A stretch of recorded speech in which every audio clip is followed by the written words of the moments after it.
Hi, this is Dr. Andrine Shufran at the Insect Adventure with another Bug of the Month.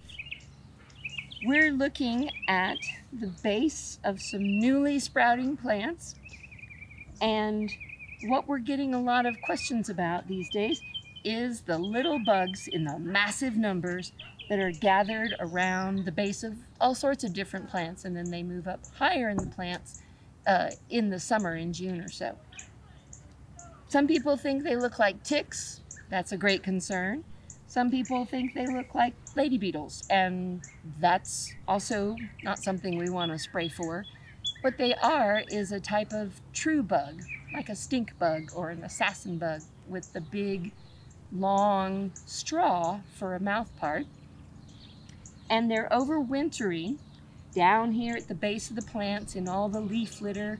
And so you'll see lots of them together, and you'll see all life stages. There's teeny tiny little red dots, and those are the newborn nymphs. And then you'll see ones that have part wings, and then ones that have whole wings. And these are all red-shouldered bugs.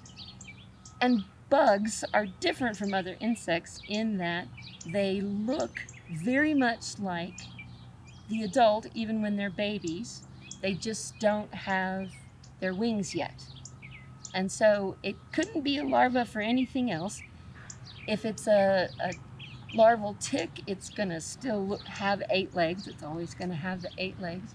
If it were a lady beetle or a lady beetle larva, the thing about beetle larvae is that they are completely different from the adults. And if you haven't had a chance to go check out some larvae of lady beetles, you'll see that they look like teeny tiny alligators with orange spots.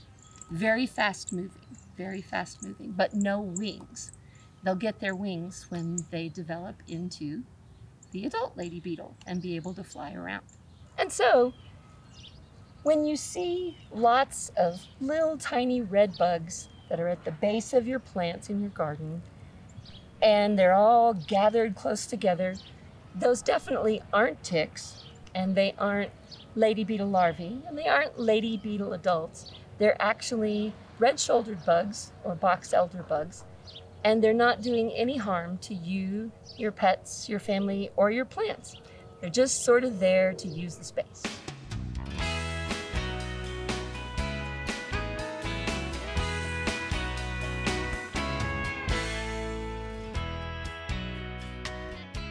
We hope you enjoyed this video as part of our Oklahoma Gardening YouTube channel.